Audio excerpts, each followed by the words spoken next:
Salut l'équipe, on se retrouve pour la Ligue des Champions. Juste avant, je vous invite tous à nous suivre sur Instagram. Le règlement de Snapchat a changé, du coup on est obligé de s'adapter et de passer progressivement sur un autre réseau. On a choisi Instagram parce qu'on a trouvé que c'était pas mal. De plus, on ne peut pas toujours faire des vidéos, donc on poste sur Insta et sur le Telegram. Et pour finir cette petite parenthèse, sachez que pour les autres sports, on ne fait pas de vidéos, donc c'est en exclusivité sur ces réseaux sociaux. Et ne soyez pas surpris de ne pas voir de basket par exemple, tout simplement parce que la NBA n'a pas encore repris, on va en mettre quand ça reprendra. Bref, passons aux analyses. Premier match, Séville-Salzbourg. Les locaux sont invaincus en Liga et ils font face à Salzbourg qui fait aussi plutôt bonne impression depuis le début de saison. Séville est le gros favori de cette poule et il faut qu'ils confirment, surtout à domicile. A noter qu'ils ont également plus de repos que leur adversaire du jour, même si Salzbourg a fait tourner l'effectif ce week-end. Ici, nous voyons plus une victoire de Séville. Young Boys Manchester United. Alors Manchester fait un très bon début de saison.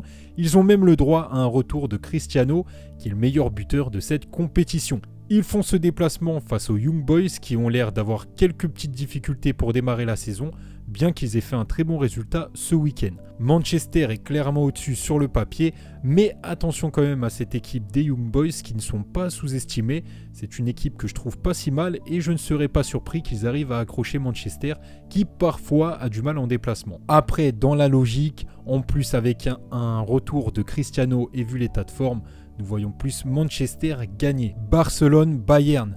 Le Bayern est quand même bien favori sur ce match, le Barça ce n'est plus ce que c'était. On se souvient de la petite leçon de football lors du dernier match avec le 8-2 et depuis le Barça a perdu Messi, ce qui n'arrange rien.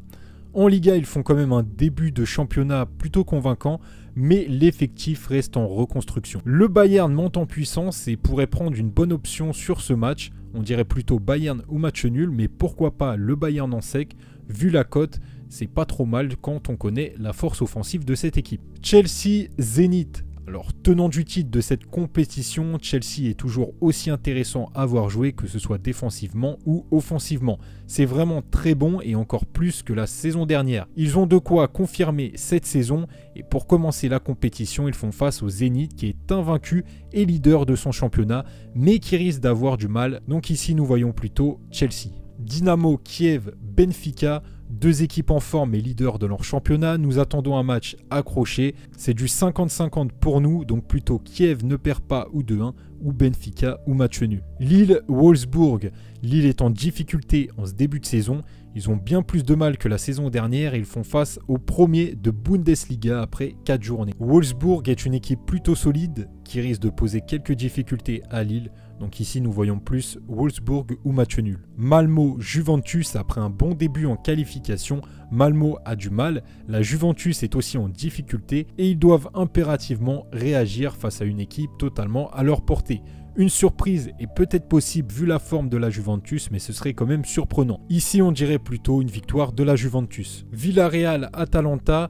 Villarreal a du mal à commencer cette saison, ils sont décevants avec 3 matchs nuls et Atalanta c'est pareil, ils viennent de perdre ce week-end. Villarreal a un petit avantage sur ce match mais c'est certainement à éviter niveau paris sportif, donc c'est pour ça que je ne vais pas m'étaler sur ce match et nous on partirait plus sur Villarreal ou match nul. Bref, on a rapidement fait le tour de cette journée, abonnez-vous pour ne pas manquer les futures vidéos et je vous dis à la prochaine.